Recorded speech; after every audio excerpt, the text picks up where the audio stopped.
at race and ethnicity data explicitly for the 2021 school year. And again, for state accountability purposes, a subgroup must have at least 30 students in it in order for them to be able to be considered an accountable subgroup. And so when we see this, 6 of our 7 other comparable districts, they were too small to consider it as a subgroup there.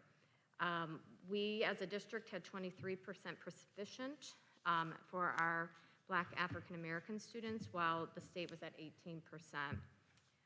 Our students who identify as other than white, we rank 2nd out of 8 comparable districts with 56% proficient, with the highest percentage being at 58%.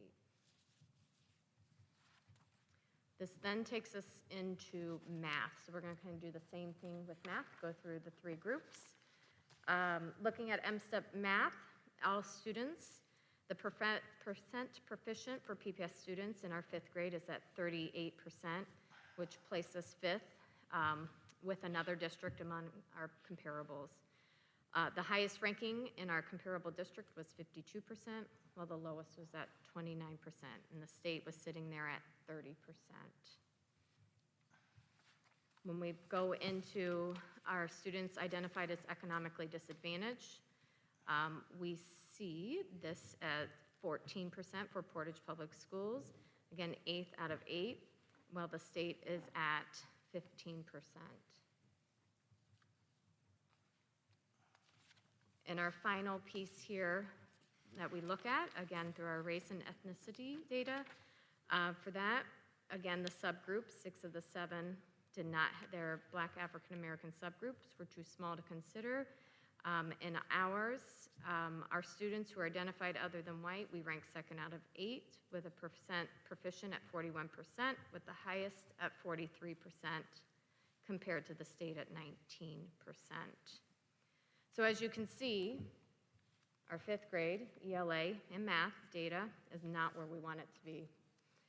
We also know, and we have to remember, there are those factors we talked a lot about that came into play as we consider moving forward within our next steps. So what I'd like to do is take one more piece of M-STEP data here and share that with you. And this one is around M-STEP growth scores to show that change in student achievement over previous years. So I think it's good to take a look at this. To identify growth on the M-STEP assessment, we continue to use that student growth percentile, or the SGP, for our student groups and subgroups. So student growth percentiles are defined by the growth that comparable scoring student achieved after that first assessment was completed. So there's a group of kids, you're in that group, and then you compare your growth against that group. So the 50th percentile is defined as a median growth for a year of instruction. We use the percentage of students scoring 40th percentile or higher as demonstrating adequate growth as referenced by the MDE in the Michigan School Scorecard Guide. Due, again, to that no testing in the 2020 school year, 4th graders would not have a student growth percentile as they did not test during the 3rd grade year.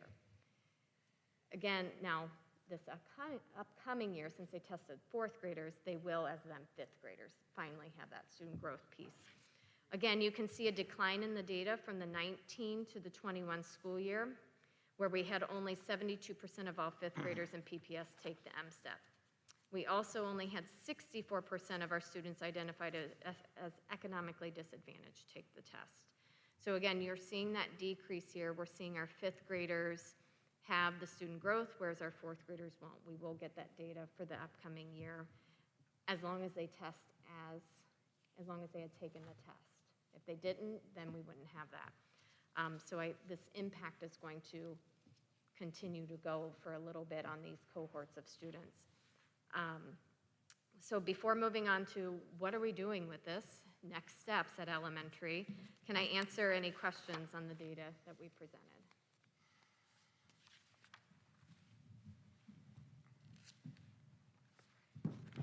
I don't have any technical questions, but I have a few comments that I'll hold for the end. Perfect. All right. Then.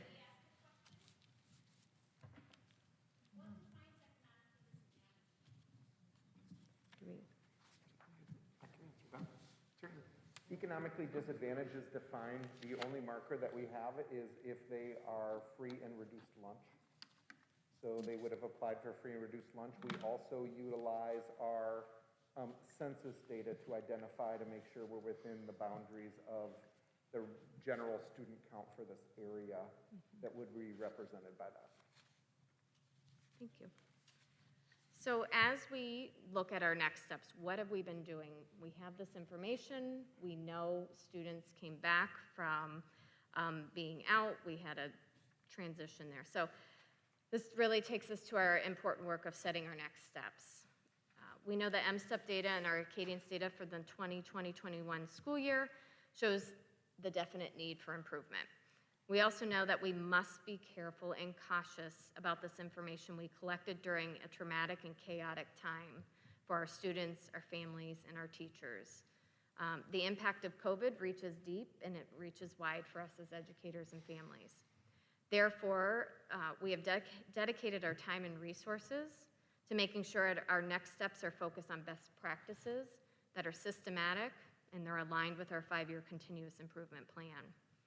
So in the spring of 2020, principals and district leaders worked together to engage in an iterative, unified approach to improving, where they developed a 5-year continuous improvement plan focused on Tier 1 core instruction in the classroom. That's both academic and climate and culture work.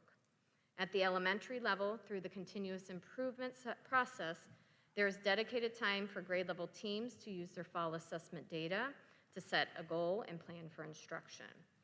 The teachers and the work they've been doing, they've been calling these goals wildly important goals, or WIGs. The second part of this work of knowing and understanding the priority standards that we've set through the unpacking process. So we know we have state standards. We wanted to know what were priority, and then what do they mean? What does each one of those mean to our instruction, and how do we make sure kids understand them and can do the work? So we started that unpacking, we call it unpacking, in the summer of 2021. Teacher instruction then is focused and aligned directly with priority standards. This clear focus allows our teachers to plan instruction that directly impacts instructional outcomes related to their WIGs or their wildly important goals. And then finally, teachers have used systematic check-ins or to monitor their progress towards meeting their goals with their students. They have implementation of their action plans, and then they work alongside what we have, our building coaches, our reading specialists and engagement specialists to do that work. So it's a lot of work, and all this work I mentioned is highlighted here in this graphic, an improvement cycle graphic that we use.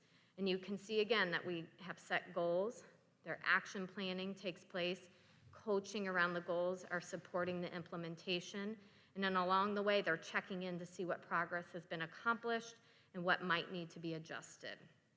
So I wanted to share a quick little story of one success of many that we're having, but one is of Central Elementary, 2nd grade.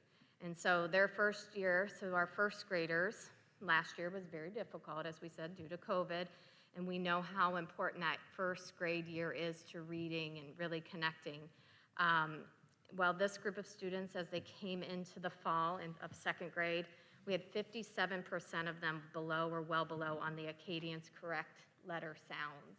And that's lower than we've ever had. And that's one example. We were low around the district in that. As of November 22nd, 81% of the students were hitting their goal of knowing those at least one time. So we've been checking in, progress monitoring. So we went from 57 of them well below or below to 81% of them getting to hit their goal. So we were so proud of that. Sarah Wagoner at Central L, the principal, has been using alongside the whole team coaching, the WIG goal setting. They have a family component tied into that, and that's what's allowed the students to really work towards achieving that. The celebration for the students was a class clap-out parade where they had the kids walk around and they kind of popped into the hall real quick and went around and clapped for the kids, and it was just a quick moment that they felt extremely proud of their hard work. The teachers then had a red carpet event for themselves. You can see there that Sarah put up a red carpet to celebrate their hard work. And so every grade level, as they're meeting their WIG goals, the teachers get a nice little red carpet and there's some clap outs happening. So as of now, that team is working towards accomplishing their next WIG goal that they're setting.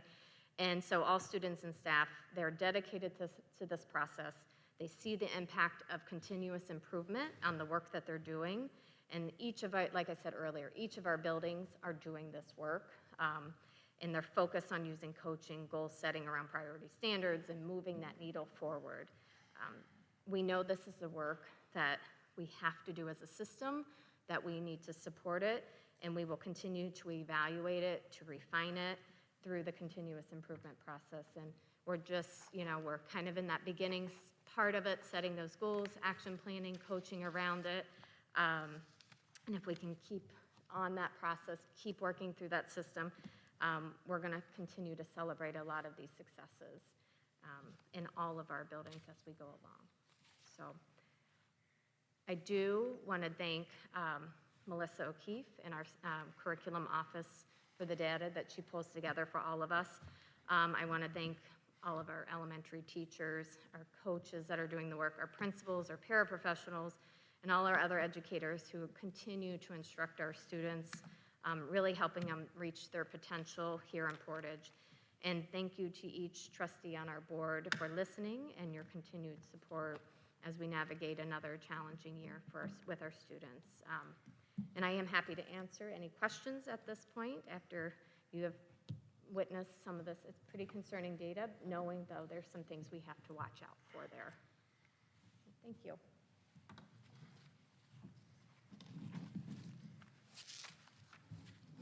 Yeah, I'm recalling that the 2 prior months, and we've gotten the high school and the middle school data, it's come out looking better than it usually looks. Yes. And we were coached, but be careful because the data might be really weird during the pandemic. And now we see the elementary data, and it's not as good as it usually looks. I mean, No. it would be concerning if it were under normal circumstances. So I mean, so the observation is, you know this better than me, but you're walking a really fine line. The data may very well be wrong, but you can't assume that it is. Right. And so, I mean, my question is, is then, what's the mindset in walking that line when you're working with staff? I mean, we have to assume that the data is a call to action, but it may not be. Yeah. And that's just a really tricky line to walk. It is, and I think when you look at like end of year MSTEP data, for sure, when we take a look at what we are blessed to have the benchmarking 3 times a year, and we walk into the fall and we're able to, do a quick screener with our kids, we're able to say, okay, this is where they're at. Now we have the tools of what we're going to do. And that's where we start moving that needle, and we really use that information to do the good work there. But state data also tells us things too. Where can we continue to work and build? What did they miss in those prior years? And how, by identifying priority standards now, can we make sure that we're hitting the right things to move them forward? So we want to accelerate their learning to move them and close, as we talk about that gap, but we want to accelerate it and not go back and say, well, we missed all these things. We really must say, what is it they really need to know to be able to do to be successful in that next grade? And let's get it for them and get them moving. And Kelly, you may have said this, I may have missed it, but in the coming testing cycle, will the 95% requirement be reinstated? Yes, that should be back. Okay. Yes. So at this time next year, we will have some data that has, we'll have a More higher level of complete comfort with data. it, that it will tell the real story. Yeah. Yeah, good. Worse than we're saying, though, also. It could. I mean, it's really bad, but it could be worse, okay? Because we could have the best kids testing and the kids that are falling out not testing. So, I mean, it could be really bad. And so, I mean, you can argue the other side of that point too, that the data is bad, but it could be worse. It might be worse. Yeah. Right, it may be worse.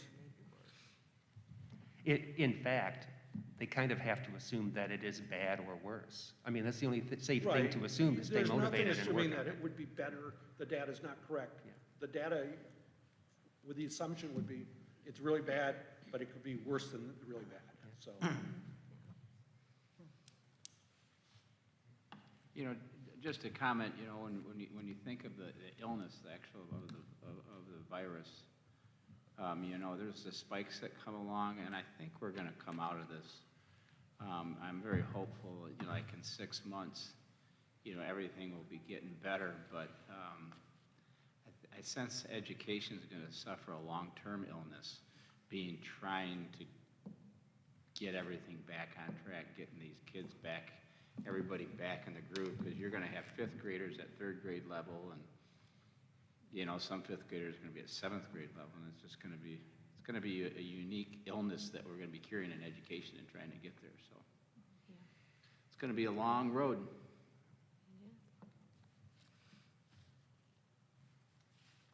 Thank you very much for your report, and you've made it very clear to all of us the work you have ahead of you, and we are certainly supportive of the work you're doing here, so thank you very much.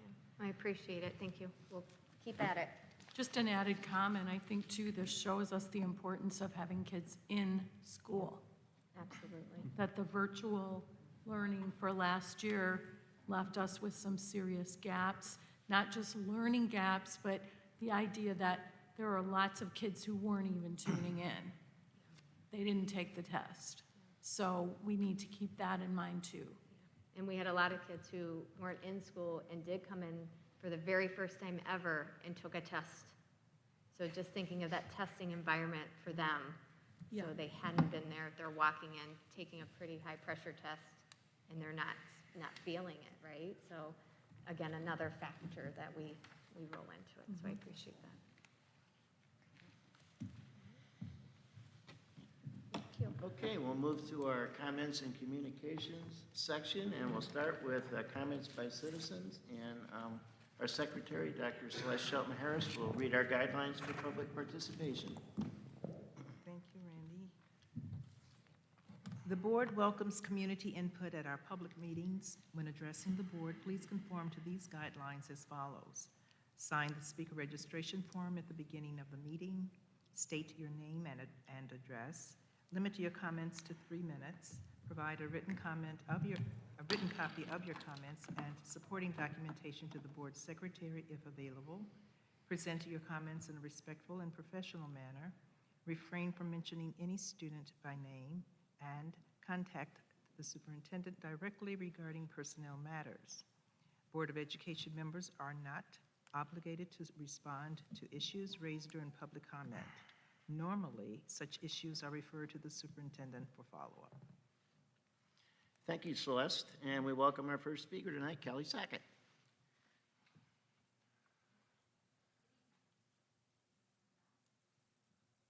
Nope. No clue. Can't see.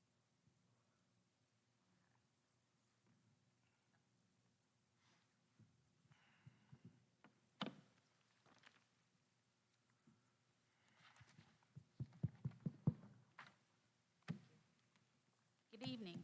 My name is Kelly Sackett, and I live in Texas Township. I have so many things to talk about, I'm not actually sure where to start. I could stand here for 10 minutes. Do I talk about us continuing to quarantine healthy children? Do I talk about the healthy children or the healthy child who was on her 3rd 10-day quarantine who is yet to test positive for COVID? And when she was leaving the school, the principal said to her, well, if you were vaccinated, you'd get to stay in school today. When she got into her mother's car, she was crying and said, maybe I should just get the vaccine, then I won't have to miss any more school. This is a straight A student who is now getting D's in classes because of missing 30 days of school, and not my child.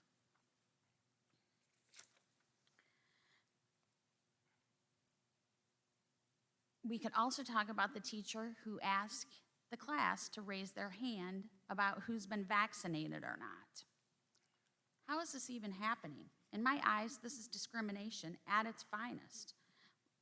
But what I'm actually going to address today is the Black Lives Matter flag that's currently hanging in Miss Kate Phipps' Portage Central High School classroom. I have emailed and spoken to the assistant principal, and the conclusion that she gave me today is that it is a classroom decoration and that it's inclusive rather than political, and it will not be removed. I cannot even believe this world that we're living in today. When I pull up Wikipedia for Black Lives Matter, it says it's a decentralized political and social movement protesting against incidents of police brutality and radically motivated violence against Black people. Black Lives Matter PAC is a political action committee that funnels money through Act Blue. So how is this not political? Per the National Law Review, the First Amendment does not entitle teachers to advocate for the particular viewpoint while teaching to a captive audience of students. Mayor versus Monroe County Community Schools 474 F38 477 states that signs posted by a teacher in a classroom constitutes speech by the teacher in the course of the teacher's professional job duties, as those would be visible to captive audience of students during instructional time. School districts should ensure that any policies regarding the ability of staff members to wear or display social and political related images are enforced equally and among all staff with respect to all viewpoints. So are All Lives Matter or Blue Lives Matter flags available and in the school to fly right now? I would like to know. Black Lives Matter says that it will continue to work towards the abolition of police in every unjust system. So now should that Black Lives Matter flag that's hanging in Mrs. Phipps' classroom make people support police feel? Or what about the kids whose parents are actual police officer? Do their opinions or lives not matter? Thank you. Thank you, Kelly. Our next speaker is Sabrina Pritchett.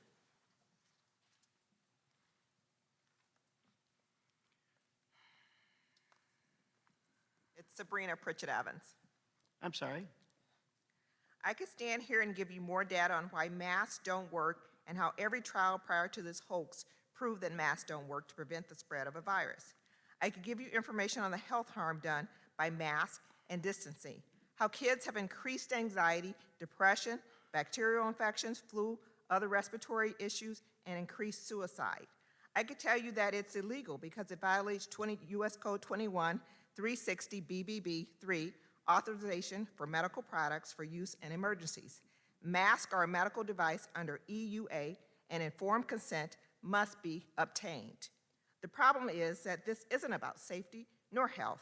There's an elephant in the room, and it's a bigger agenda, which is a Satanist, Marxist agenda to overtake the United States of America. We are inundated with propaganda and fear-mongering. Most people have been in intentional mind-controlled fear psychosis. The things that have happened over the last almost 2 years have been so outlandish and foolish that it would be laughable if it was satire. Except it isn't satire. It's our daily life in real time. Education, government, and corporations have been infiltrated by Satanist Marxists. Alexander Trottenberg quoted in 50s, "When we get ready to take the United States, we will not take it under the label of socialism. We will take the United States under labels we have made very lovable. We will take it under liberalism, under progressivism, under democracy, but take it we will." I will add Antifa and BLM to that list. Both are political social organizations birthed by George Soros. The women appointed as founders of BLM are self-confessed witches and Marxists. A stanza from Karl Marx's poem, "Thus haven't I forfeited. I know it full well. My soul once true to God is chosen for hell." Portage Public Schools have BLM flag in class. I don't know if some of you or all of you are knowingly participating in this satanic mission of overtaking our country by doing your part in the education arena. You may be blinded. Satan comes to steal, kill, and destroy. This agenda is stealing the youth of our children, destroying them, and yes, killing them. Satan is doing his job of stealing souls, and as a board, you are knowingly or unknowingly sacrificing our children and the satanic ritual to overtake our country. You have a choice to choose life. God gives us all a choice.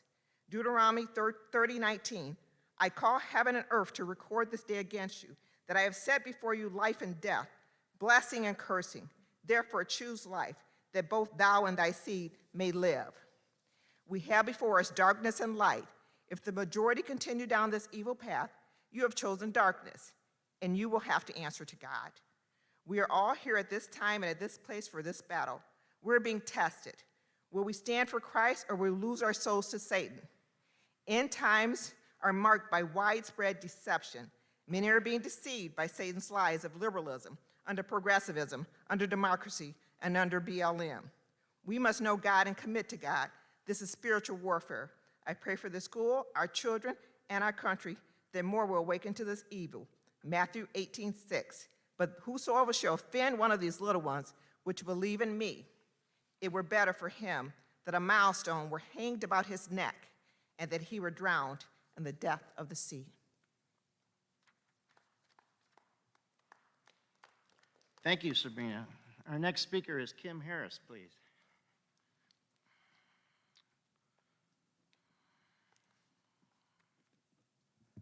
Hello, good evening. My name's Kim Harris. I live here in Portage. And again, there's a lot of topics I could speak on tonight, as I feel that our educational institution has gone sideways and way off track. I'm here tonight to share of a newly released peer-reviewed article, the first of its kind, written by several people right here in our great state of Michigan, just north of us. Written by Kristen Megan, who's a senior industrial hygienist, Tammy Clark, who's OSHA environmental health and safety professional, with special acknowledgement to Stephen Petty, PE, CIH, CSP. This article is dated November 29th, was written to provide the public with an easy way to put employers, HR departments, corporate attorneys, schools, county commissions, city councils, state governments, hospitals and medical facilities, elected officials, and unelected bureaucrats like county health directors on notice that they are breaking the law by enforcing illegal mandates that violate our personal freedoms and constitutionally protected rights, and that we won't stand for it. I'm taking a short blurb directly from this paper under the facial coverings and aerosolized viruses section on page 9.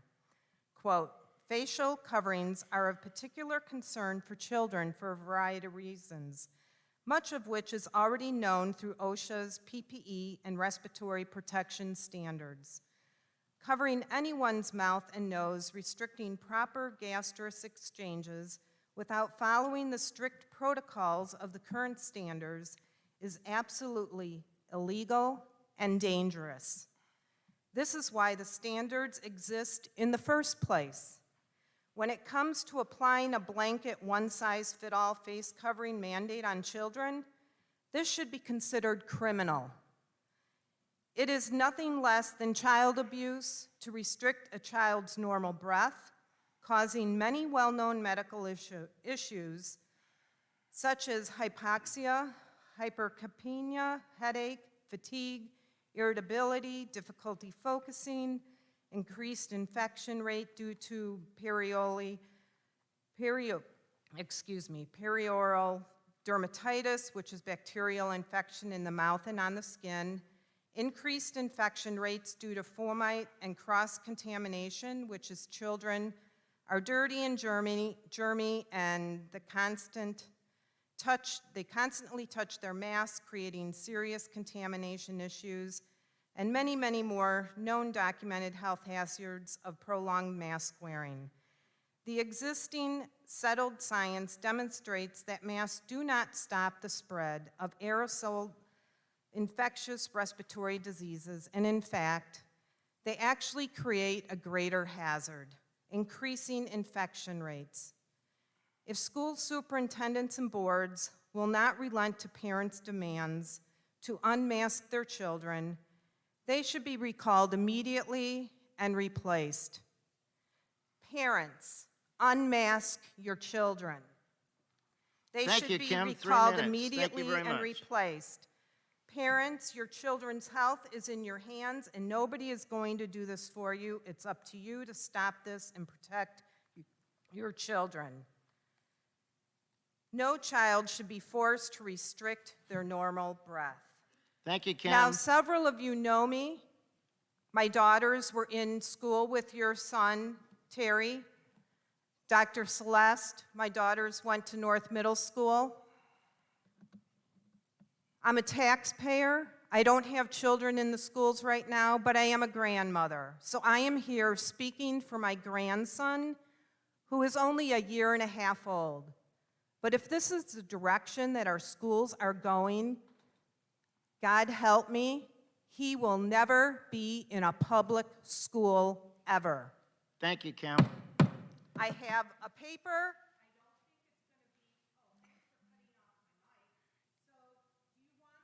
Do you have a copy for us? No, we'd like a copy of it, please. Thank you. Thank you. Our next speaker is Karen Smoots.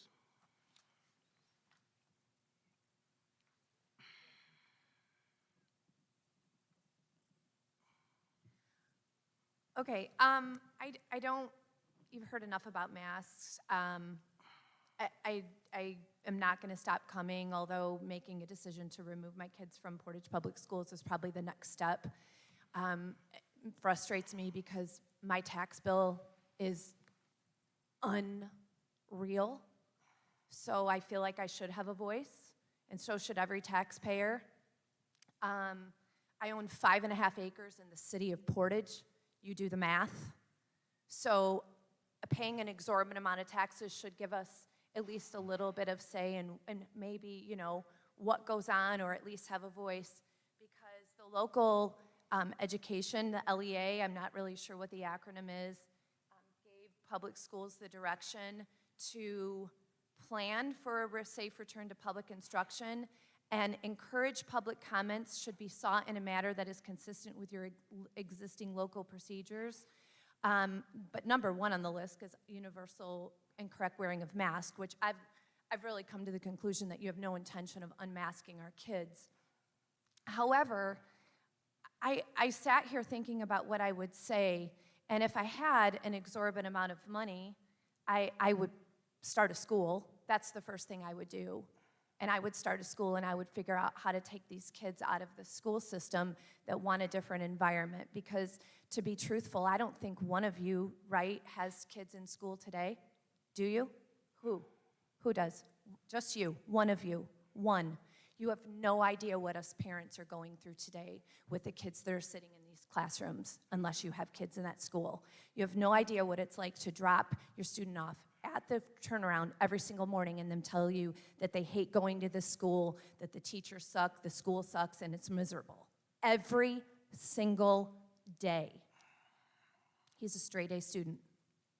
So what I'm asking, and I'm asking of each and every one of you, is would you please consider, not a board meeting, but a public comment meeting where we can have a civilized conversation with parents.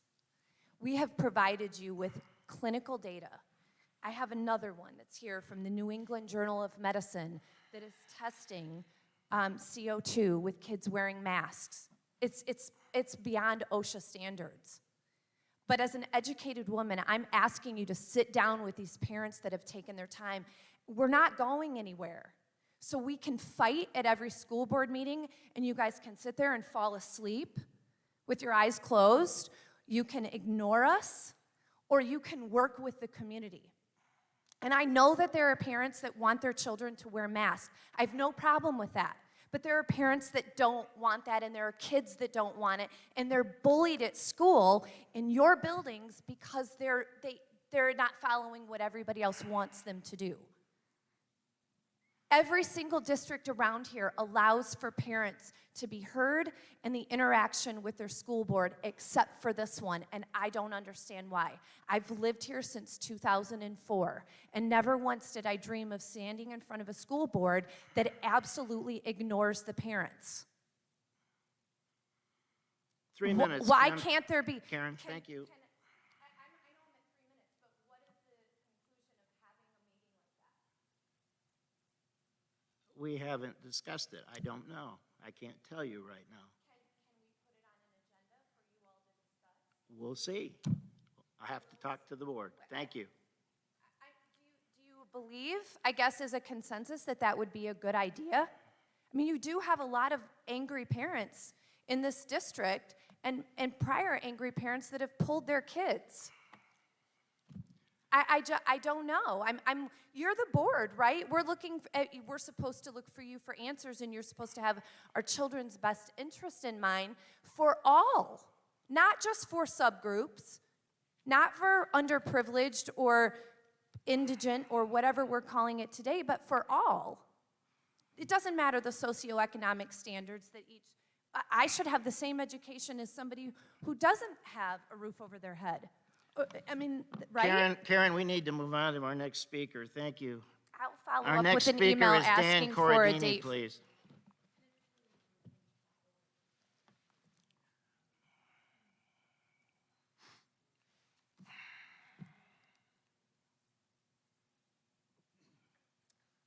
Dan Cordini, 621 Ludington Avenue. First of all, I'd like to say thank you for giving me the opportunity to speak. This is the first time that I've actually come forward to speak on this subject. Please stop moving the finish line. Please start allowing parents to make the best decisions for their children. As a parent to 2 school-age children, one in middle school, one in elementary, my wife and I have made the decision to protect them from the COVID-19 by getting them all vaccinated, teaching them to be diligent in their hand washing, and keeping them home from school when they are not feeling 100%. They have continued to wear their masks as required. In the last round of debates, it was decided that the students should wear masks until 6 weeks after the vaccine was approved for the 5 to 11-year-old group in order to protect our youngest students who are not yet eligible. As we approach that finish line, we are now informed the race length has changed yet again, and now we are being told that masking will be reevaluated at spring break. Please start using concrete parameters to decide if masking should be required or optional, not just we've noticed an increase in cases. This is too muddy and too unclear. Tell us masks will be required at a certain county positivity rate or a certain number of positive cases in each building. Stick to the numbers that parents cannot argue against. Produce absolute protocol for the quarantining because what has been produced so far is not being followed. I have students in 2 different buildings, again, and both seem to be following different guidelines. And finally, please allow the parents to make the decisions for their children based on their own risk factors. I have 2 healthy, fully vaccinated children. They should have the option to wear a mask or not wear a mask based on their risk to the COVID-19. At this point, nearly everyone in our buildings have had the opportunity to protect themselves with the vaccination. If they haven't done so, it's their choice. If they have done so, they shouldn't be held responsible for the health of those who have not. Case in point, the other day I was watching the news, and if the doctor on TV who they were interviewing was correct and said 90% of all the patients in the ICU unit who are tested positive for COVID are unvaccinated, and another article that I read said 80 to 90% of all students in the United States who have tested positive for COVID are unvaccinated. I think it's pretty easy to see where the problem lays. At this time, though, I would like to say that even though I have adamantly disagreed with a lot of decisions that this board and the superintendent have made over the last couple of years, I do want to thank you all for your service. It's not easy being up here.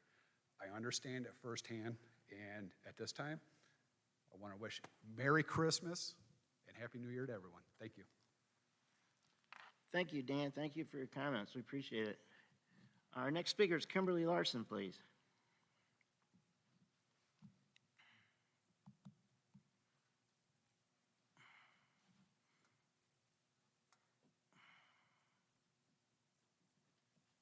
Hello, Kimberly Larson. I live in Portage.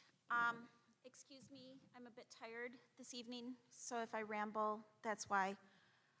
I did bring a mask that I wear when I teach. This is a mask that allows me to put it on without touching the mask itself. It allows me to teach without the mask falling off. I mean, hopefully those of you who are talking up there understand sometimes the masks fall off. I had one CPR instructor, wonderful, amazing instructor. I started counting how often he readjusted his mask because, you know, I would expect a CPR first aid instructor to understand about germs on masks. He was doing it more than once every 10 seconds. I stopped counting when I hit like 50, and it was a ridiculously short time. I said, this is ridiculous. So I know that you guys have had a lot of conversation about masks. I've been here talking to you about masks. I've done that. And so I came in today, and I sat down and just started watching you guys, each of you. And not all of you have chosen to wear masks, and that's okay. It's your decision. But I started watching what happens when you guys wear masks. And Rusty, I do hold you to a slightly higher standard because your wife is a medical professional, so I assume that she's talked to you about what happens when you touch masks with germs. And I started going, okay, touching the mouths, fingers on the mask, fingers pulling up the mask, putting it right in front of your mouth and pulling it up, hands resting on the mask while you're listening and on the chin, readjusting it with your hand in front, again, hands on the chin, readjusting it, and then readjusting it again, and then another readjustment from the same person very quickly. Mr. Huber I think it was Mr. Huber, I couldn't tell who was who, took the mask off and set it on the table. And or no, he left his on, but he was adjusting. The first person who spoke left theirs on the table. I told you I'm tired. It's happening. Rusty, 3 times I've seen you adjust. Oh, right there, sorry. 3 times I've seen you adjusting the mask with your hand in front. This time you lowered it, you took a drink, and then you were pulling it back up again, touching it. And you know, when I put this mask on to teach, even if it's for a very short time, I just put it on without touching the mask. Did you see that? It's kind of cool. But even for a very short time, if I were to take this off right now, which I'm going to because it's frustrating, but it wasn't dropping. Did you see that? The inside of that mask is now moist with germs and gross and ew. Or my student today, I changed her mask 3 times because there was full loads of snot inside that mask. Ew, yuck. At what point are we going to realize that these masks are collecting germs for us to be spread? And now I see all your hands are down, and that's awesome. You're going to think about it now. But watching you guys, ew, yuck, touching that. If I were to touch this mask, it's wet in there from the breath, even for that short time that I wore it. Real quick, Rusty, yeah. Rubbing your nose in between, too. Pulling it down to rub your nose with your hands, you know, ugh, yuck. Kim, 3 minutes. Real quick, if I may, based on what I saw today in the presentation, 15% of non-white students were testing at or above benchmark. Doesn't that concern anyone? The number of economically disadvantaged, that's my 4 children, one of whom is here, who are not testing at or above benchmark. My kids are, but many of them are not. My kids qualify as economically disadvantaged, and yet the last board meeting I attended where some of this data was presented, I heard, but we're doing, it's really low. It was like, what, 30% or something? But we're doing better than other districts. I'm sorry. To me, economically disadvantaged or children of color, if we're not helping them to reach the same standards as whites who are not economically disadvantaged, we are doing them a disservice, and we need to fix that. And to sit here and say it's okay because we're better than other districts is deplorable. Thank you, Kim. We need to move on need to to our do next better. speaker. Thank you very much. Our next speaker is Caitlin Larson, please. I have a question before my time starts. I noticed you were reading off what we're allowed to do. I am a student. Am I allowed to name myself, or is that something I'm not supposed to do because I'm naming a student. I've talked here before about masking. I'm not going to talk about that today. Instead, I want to talk about the winter formal. I am a fifth-year EMC student, so last year I had my senior year. It was nice to have it, but we got a senior night. It was just us, no inviting friends, inviting people of other grades, which was sad. So this year, students have gotten together and said, hey, we're gonna do our own winter formal. I'm going to attend that because I wanna do something. I wanna go to a dance, have fun. And I was saddened by the principal's reaction to it I read that as it's not a school thing, so you shouldn't go, and that we decided that, hey, school isn't gonna do something, we're gonna do something ourselves. Don't push us down for that. We wanna go do something ourselves, and we're actually getting the parents involved to help chaperone it. We could just decide, kids could have decided, hey, we don't get to do something, we're gonna do something ourselves, and just done it ourselves without any parents. That would be like terrible, no, whatever. Imagine if you've had teenage kids, letting them plan their own dance or plan their own event. What are they gonna do? For it, the winter break, since this will be happening just at the beginning of winter break, that will be used as a buffer, can be used as a buffer against us getting COVID and getting back into school. Also, holiday travels.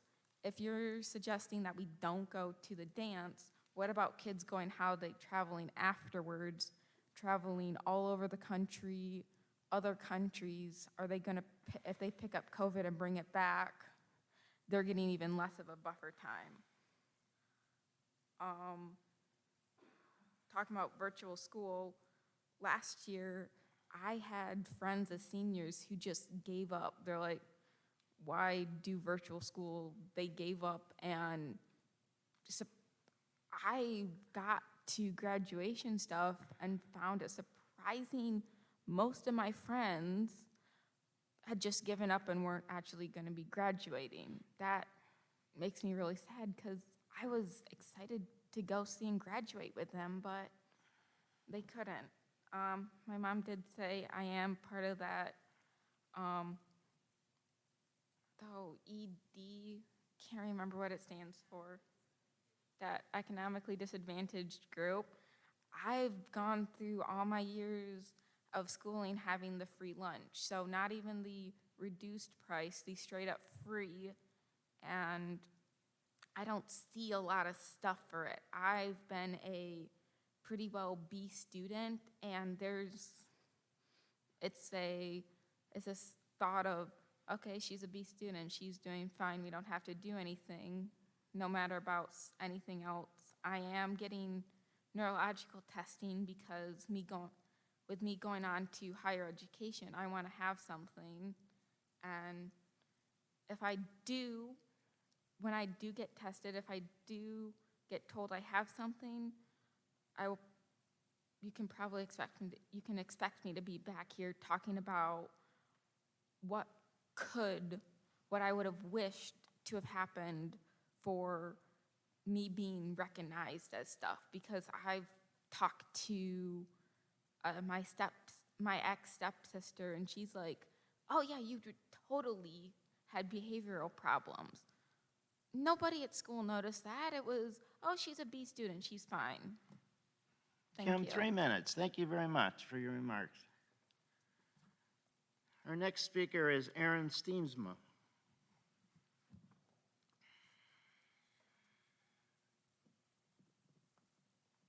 Good evening, I'm Erin Steemsma. I'm a resident of Portage. To give you an update, kind of right before the beginning of the school year started, you guys implemented your own masking policies. So I decided, my husband and I decided that I'd step back from my career because of your unconstitutional masking policies. Why? Because we decided we're going to pull our kids, and we did. And after following how this year has gone so far, with your school district and the direction you continue to go in, I know my family made the right choice. My kids are thriving at home with me. We aren't having to constantly deal with your quarantining and masking. They're not falling behind. And so I encourage other families who are on the fence, do it. It's worth it. When's the threshold? When is this going to end as far as your threshold? It keeps moving. I follow it on when masks are going to be optional. That's my only thing is like, it should be the parents' choice. If parents want to send their kids in masks and they feel better with it, that's fine. Let them do it. Just give us this choice to mask or not mask. It's not up to you. It's your responsibility to educate, not be in charge of the health and well-being of our children. We are. Thank you. Thank you, Erin. Our next speaker is Jessica Van Dyke, please.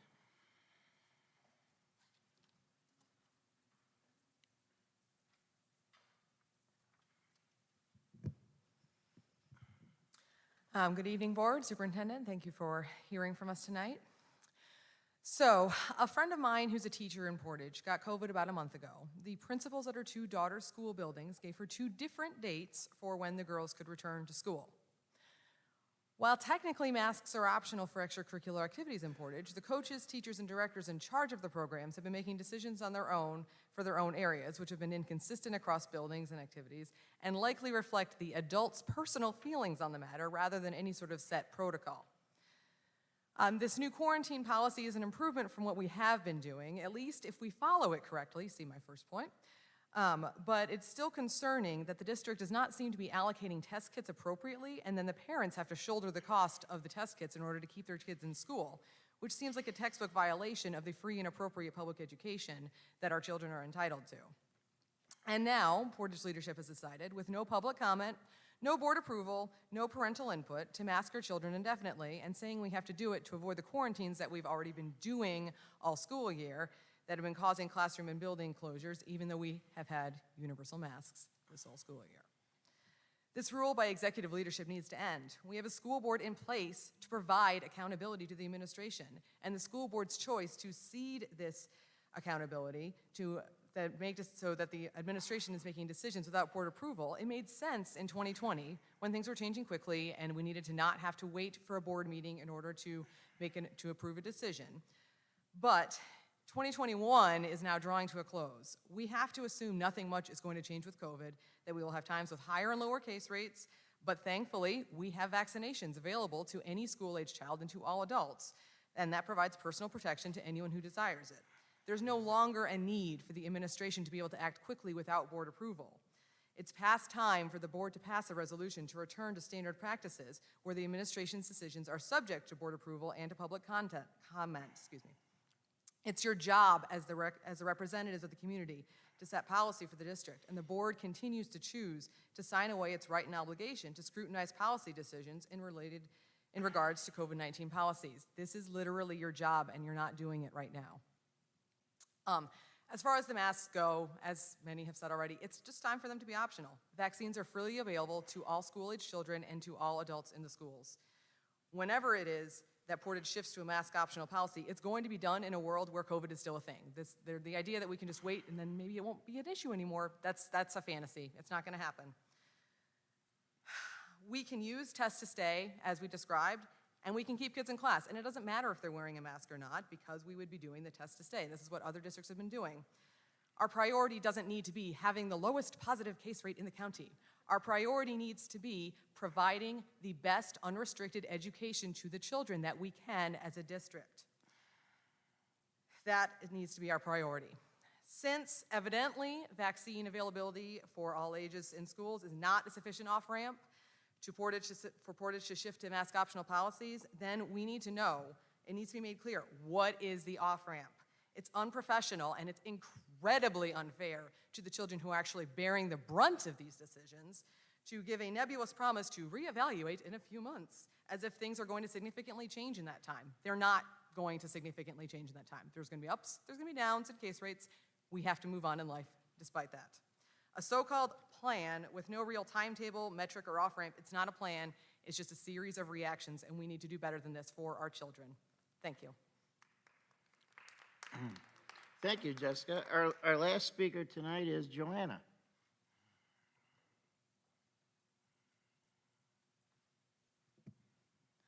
Hi, my name is Johanna Van Dyke, and I am a part-time student at North Middle School. I love going to North, but I do not like to wear masks, especially during band, because we have to wear these instrument masks as a 2-layer mask with 1 layer that has a hole so we can put our mouthpiece in and play, and a layer that goes over the first layer. And it is extremely uncomfortable and extremely hard to play, especially as a beginner at trumpet. All my friends who go to other districts will not have to wear a mask to school after winter break is over, and me and all my friends in a Portage school still have to. I want to know why Portage is still requiring masks even after the COVID vaccine is available to all school-age kids when so many other schools aren't. Thank you. Thank you. Okay, that ends our public comment tonight. Are there any comments from board trustees?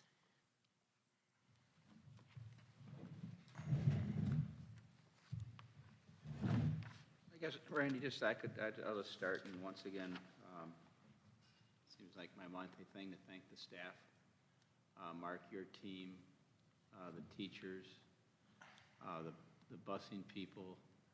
I mean, there's so many challenges. I mean, even just getting food to the students, and you know, my son says they run out of stuff, but I know everybody's trying their hardest. There's so many challenges, just on the functioning of the district. You know, we've got the school threats going on. We have kids acting up, and I just really appreciate everybody's hard work, and everybody seems to be keeping their nose to the grindstone. And you know, beyond teaching kids, which is also another struggle, as we saw the data tonight, our kids learning. You know, everybody's working hard. Just my thanks to everybody. Thanks, Rusty.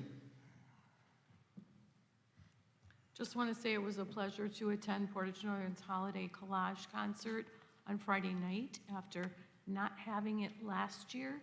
All the performers were masked, and it still was very enjoyable. I think the kids had a great time, and the community who attended did too. So great for them. Thank you. Randy, I'll echo the note of thanks, Mark, to you and your entire team, whether it's in the classroom, whether it's serving meals, busing, you know, having people show up to work and getting the job done. And you know, it seems like this year, it's not just a headwind, but it's a hurricane. Mm-hmm. And everybody's walking right into the headwinds of a hurricane. And so my kudos, you know, to the entire team for the work they're doing this year. Thanks, Paul. And I would just reiterate that and say thank you for the perseverance and the staff and for everything that's gone into all this year. Appreciate it.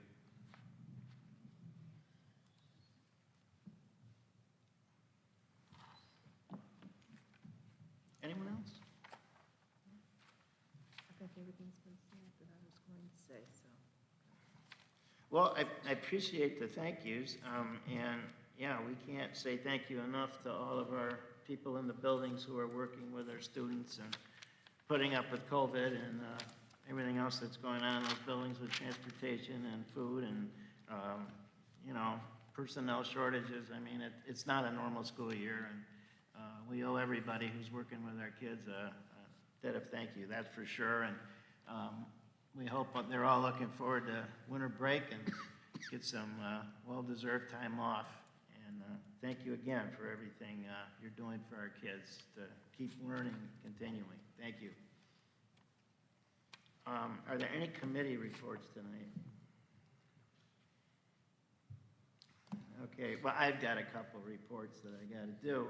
And the first one is about the K-RISA Career and Technical Education Center. You're all aware that the $100 million donation was secured to build the facility. And now the land east of Wing Stadium, that has been donated as well. They've selected the courses through a lot of work with Upjohn and the University of Michigan. Curriculum development is underway, and I think we'll be happy to learn that that includes 21st century skills. Principals has been hired. They have a perpetual fund development effort underway. There's consideration to moving Camsey into the new facility. Discussions are underway to do that. They've hired Plant Moran Cressa as the owner rep, and Whiteman and DLR Group were hired as architects. And the first conceptual design of the building has been completed, and that's after a number of design meetings with educators, with community members, and with industry leaders. So it's a good process, and an RFP has now been issued for a construction management firm. And I'm just telling you that as a lead up to the fact that 40 folks from Kalamazoo got to go to Boulder, Colorado, or actually Centennial, Colorado, south of Denver, to visit the Cherry Creek Innovation Center campus. That group of 40 included educators, community leaders, business leaders, and we were able to visit a career center designed by the DLR Group, which is the architect that's been hired to do the facility here. They built a 117,000 square foot facility in 2019. It's a very interesting place. Cherry Creek has 55,000 students in 8 high schools, and this is their first venture into a career and technical education center. There are 1,400 students attend this facility in grades 11, 12 primarily, and 80% of the students go on to college. So we were able to speak with administrators, teachers, and students there, as well as tour the facilities. And you have this in front of you, but I just wanted to highlight a couple of things. 30% of their grade is based on 21st century leadership skills. And so it is being done. And K-RISA will be following suit there.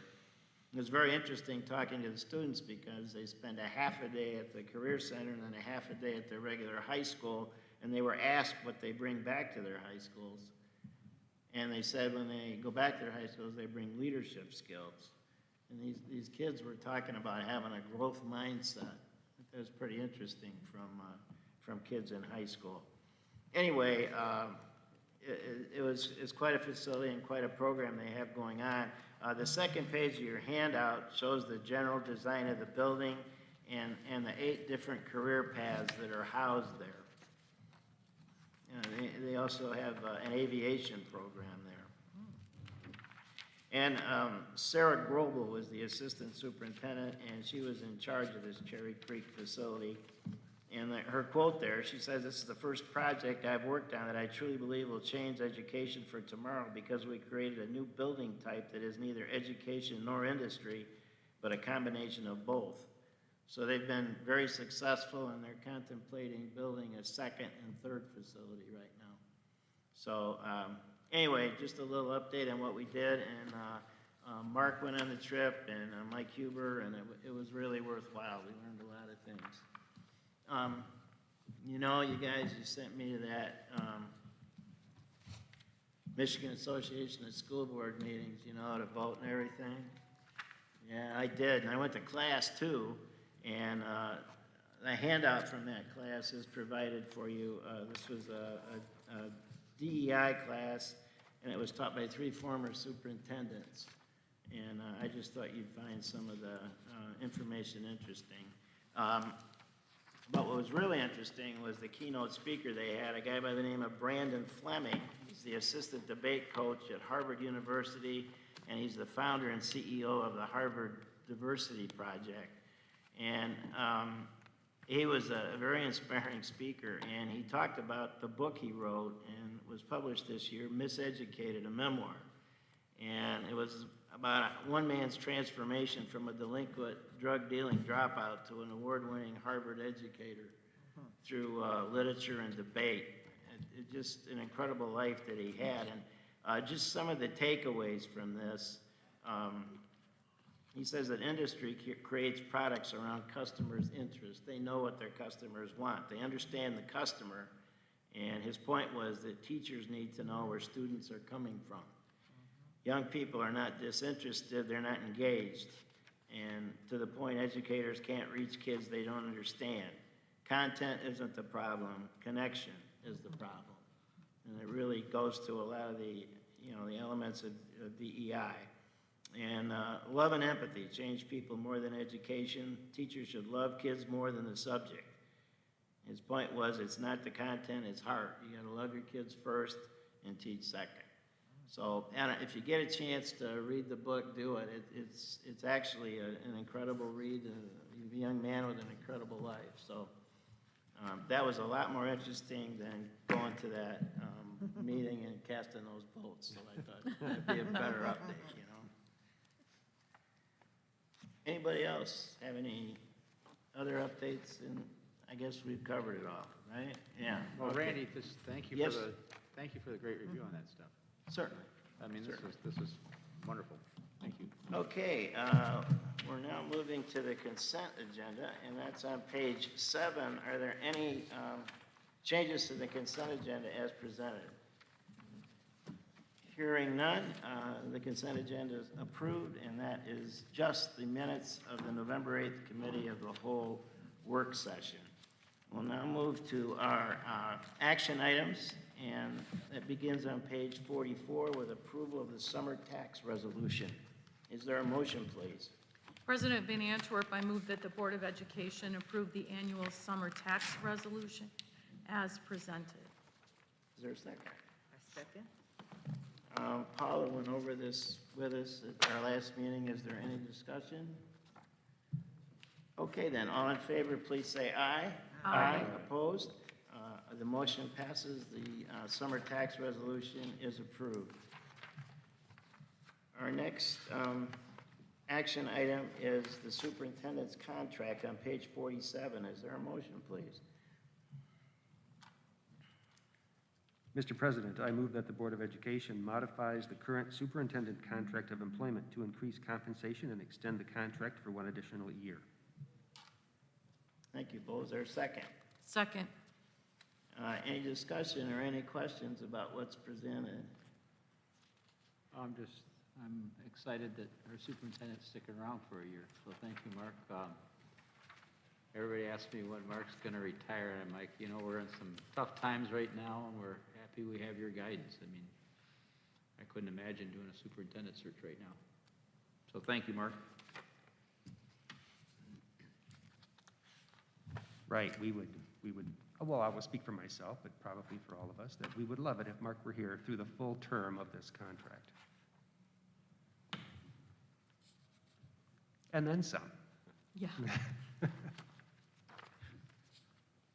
Well, Mark, yes, Mark, on behalf of the board, we're extremely grateful for your leadership and the focus on the success of our students during the pandemic, specifically doing everything we can to keep students in school and enjoying the in-person learning experience, and for prioritizing social and emotional support for the kids. And certainly your focus on the long-term success of Portage schools with the passage of the bond this past year to take care of the needs of our elementary students so they can enjoy 21st century learning facilities. And we just want you to know we appreciate all you do, and we thank you very much. Thank you. Thank you all. Appreciate your confidence in both me and the team. Thank you. Okay, then, all of in favor of approving the superintendent's contract, please say aye. Aye. Opposed? The motion passes and the superintendent's contract is approved. Our next action item is to award the construction manager services contract. And Johnny and Doug, I don't know.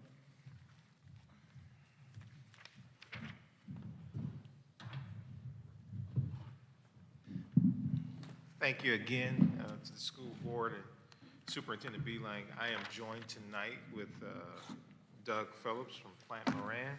He and Plant Moran have been assisting us in the process of securing an architect engineering firm as well as a construction management firm.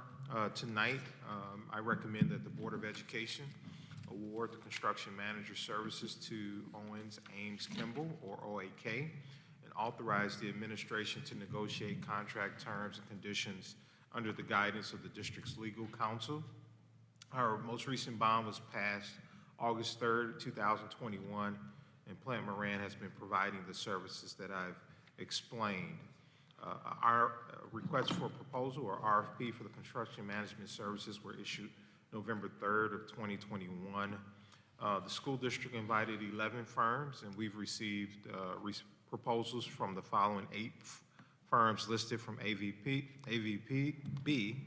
Chrisman, Elite, CSM, Miller Davis, OAK, Rockford, the Skillman Corporation, and Triangle. We also held a mandatory virtual pre-proposal meeting on November 8th.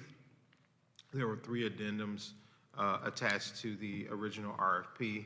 The RFP, the deadline was November 17th of 2021.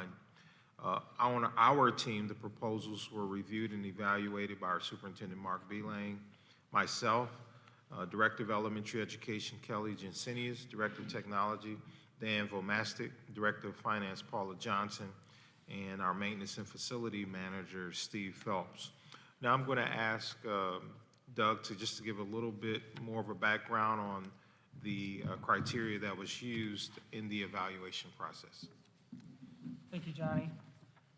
Nice to see board members here this evening. It's a pleasure to be here, and it was a pleasure to work with the district and your staff in this process. There was, as mentioned, we used a criteria-based selection to determine what firm would be the best fit for the district for this program, very similar to the process that was utilized to select the design team to serve the district on the program.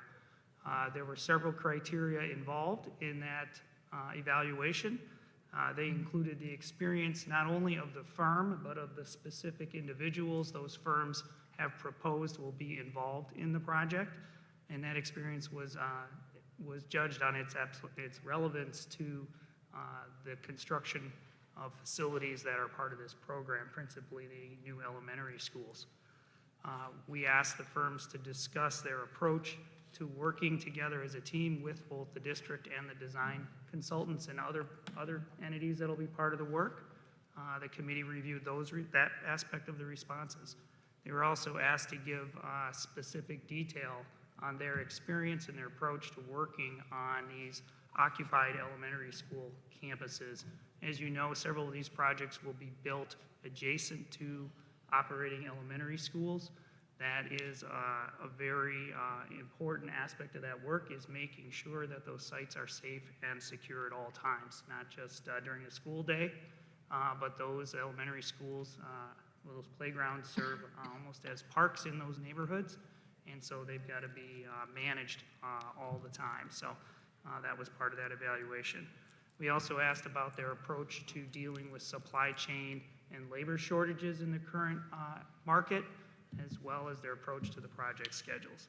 We evaluated and scored the sizes of the organization relative to their resources to serve this fairly significantly sized program, as well as other metrics for their organization, such as their firm's safety rating and their compliance with contract terms and conditions, and even their litigation history. From that process, 2 firms were found to be scored higher than the balance of the proposals, and those are the 2 firms that were selected to move forward to the interview stage of the process. Invited both CSM and OAK to participate in presentation and interviews. Those were held on December 1st, and the PPS committee, those members that I mentioned were a part of that. We also had some follow-up questions to both firms, and they responded within writing.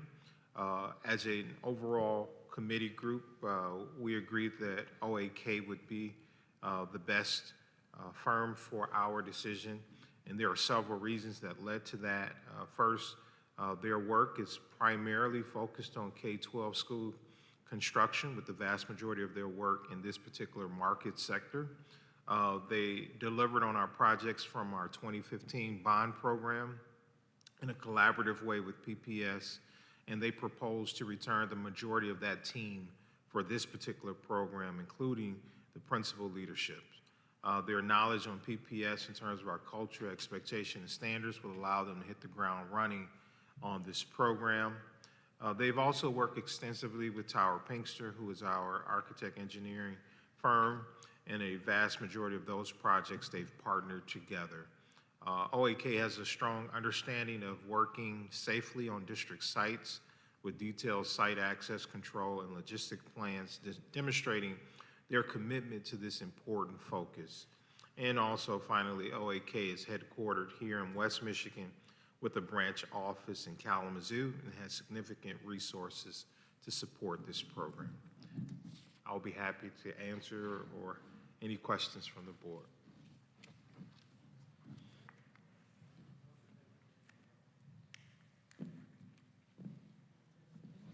Thank you. I would just say this is a huge contract. Yes. And the selection process, I think, was appropriately thorough and appropriate. And I think, having Doug and Plant Moran in here as an outside set of eyes to help with the process, I think that was appropriate. So, Absolutely.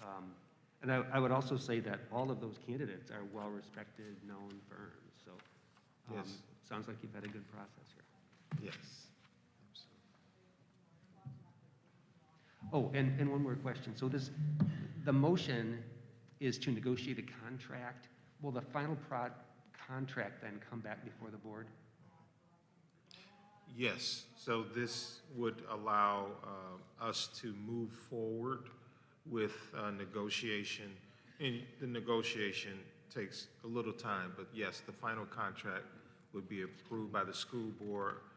This gives us the authorization to move forward in the planning purposes because there's still much work to be done prior to the contract being signed. But this is a good faith effort for us to move forward with the planning purposes. I figured that would be the answer, but I thought it Yes. was safe to ask. Any other questions, comments? Okay, let's approve this. The motion's on page 49, please. And Yes, Mr. Chair, Mr. President, I'd like to make the motion that Board of Education award construction manager services to Owen Ames Kimball and authorize the administration to negotiate contract terms and conditions under the guidance of the district's legal counsel. Thank you, Kurt. Is there a second? Second. Thank you. All in favor of awarding the contract to OAK, please say aye. Aye. Opposed? The motion passes. Randy, if I could, just want to point out that Frank Stanek is the president of OAK, and he's been sitting through our meeting, and I'm sure appreciates the action the board just took. And we look forward to working, Frank, with you and Tom and the rest of your crew on this next series of projects. So thank you. Thanks for being here tonight. Okay, our next action item is approve a new policy, 8450.06. Is there a motion, please, on page 52? Mr. President, I offer the following motion, that the Board of Education approve new policy 8450.06, COVID-19 vaccination, testing, and face covering as presented. Is there a second, please? Second. Thank you. So we're pretty much fast-tracking this so that we have this in place for January 1, should we have to implement it. It really positions us to have a policy in place that allows us to quickly develop the necessary administrative guidelines to be in compliance with the emergency temporary standard that was released by the U.S. Department of Labor on November 4th, and we expect MIOSHA to be following up with that. However, as you know, this is also being run through the court system, so who knows what will happen, but If we're required to implement it, which we probably will be in some fashion, we'll be positioned to do that. Any questions? So we might have to change it, is what you're saying. I don't think you have to change the policy. It may impact what we do on administrative guidelines. So I don't think this policy will need to come back because we'll implement whatever the courts decide in this. And this is related to employees or students and employees? Well, it's. Or we don't know? Well, it's listed it's primarily for staff. Yes, okay. For employees, for any district or for any entity that employs more than 100 people. employees. Right. Any other comments? All those in favor of approving policy 8450.06, please say aye. Aye. Opposed? The motion passes. Our last action item tonight is approve revised policy 7250, commemoration and naming of school facilities. As you recall, policy committee worked on this document to broaden the options for honoring a person who has made a significant contribution to the district. And you see it referenced in the draft of the new policy in the first paragraph and under commemoration. So basically, it just allows for additional options for naming things after a person who has made a significant impact in the district. Any questions on that? I think the language does it. Very good, then. There's a motion on page 56. Mr. President, I'd like to make the motion that the Board of Education approve revised policy 7250, commemoration and naming of school facilities as presented. Thanks, Keith. Is there a second? Second. Thank you. All those in favor, please say aye. Aye. Opposed? Motion passes. The policy is approved. Next, we have a discussion item. Our first discussion item is a revision of our policy 0167.3, public participation at board meetings. And Neola is recommending new language for our policy to be in alignment with recent decisions of the U.S. District Court for the 6th District. And what this does is removes the authority of the presiding officer at board meetings to stop viewpoint discrimination, remarks that are oppositional in nature and perceived as hostile to the direction of the board or offensive. So that's a big piece of this. The other is to provide language for pre-registration procedures and some procedures on how we'll handle public comment if we have to live stream a meeting. Anyway, policy committee met and we made some changes to the Neola recommendations. You see the old policy here and the recommended policy. And we had a rather lengthy meeting, and this is the best the policy committee could do. So if anybody has any upgrades they want to make to this, please let us know. And if you have something, we'll certainly consider that. And I think our goal is to approve this at our next meeting. So, anything from anybody today on it? I just think that the updates look like they're good, appropriate, clear, and it should be an improvement on what we have. Yeah, I agree with you, Terry. Thanks.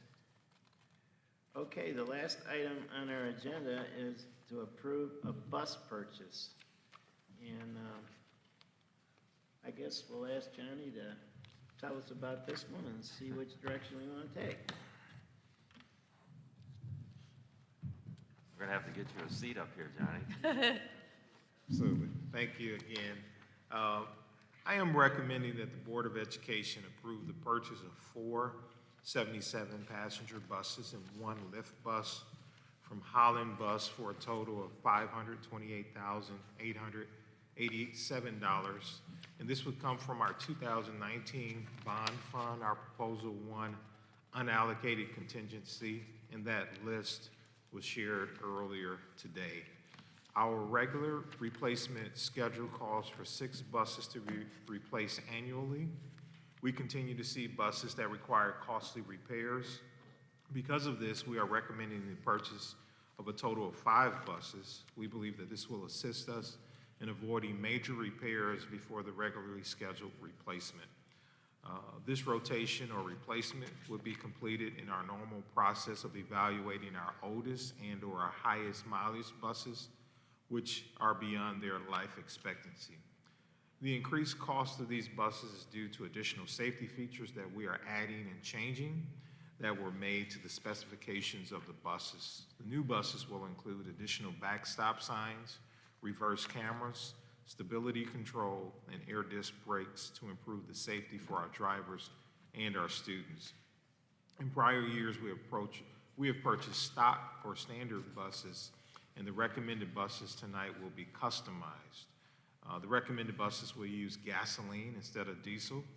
We've purchased gasoline buses in the past, and we are pleased with their performance and their cost savings overall. The buses were bid using the Michigan School Business Official Bus Purchasing Program. That's a statewide program available to all school districts. Further documentation is attached for your reference. We have purchased buses from Howling Bus for several years now, and we've been satisfied with their prompt support of any issues. The prices quoted are firm through December of this year. Therefore, we request this item be moved to action at today's board meeting in order to take advantage of the current pricings.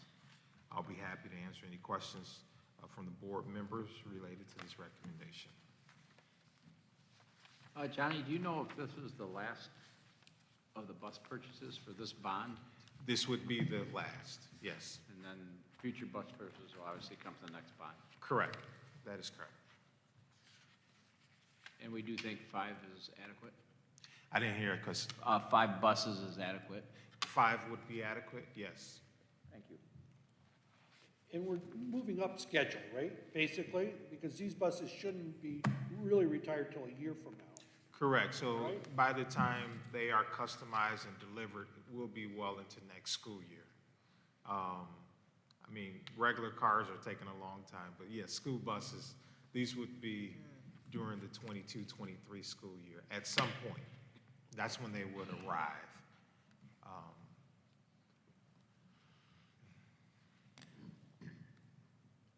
And you said you're looking at the oldest and the buses with the highest mileage? Yes, to- our mechanics and our transportation supervisor, they have a formula for evaluating which buses would be replaced first. So they would use that same criteria of being oldest and highest mileage. Those would be the buses that would be taken offline first. Any other questions for Johnny? Hey, Johnny, do any school districts, are any school districts talking about electric buses? Are they even a thing yet? Or are they a concept, or are they kind of in the pipeline but not near enough to try yet? Yes, I do know of at least one other district that have purchased at least one electric bus a couple of years ago, and I just don't know their feedback just yet. Obviously, going from diesel to gas, unleaded gas, is a big move because environment and cost is a little cheaper than diesel.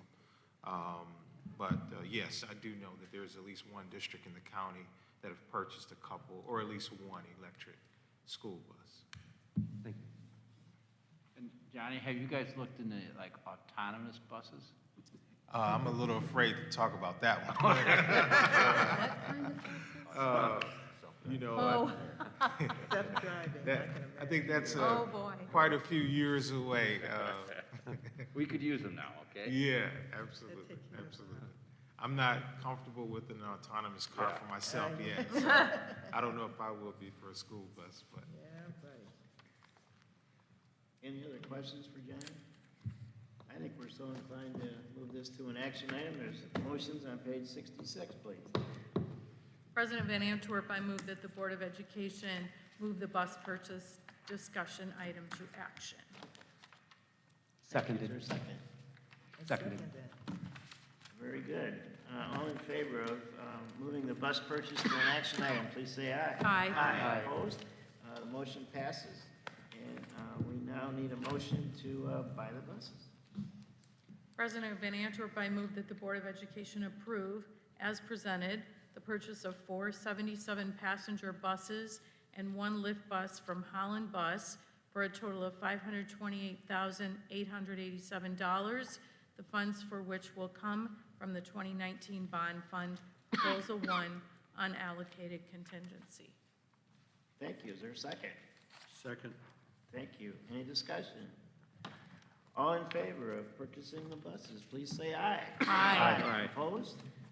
The motion passes and the new buses are approved. I think we've reached the end of the agenda. Thank you, everybody.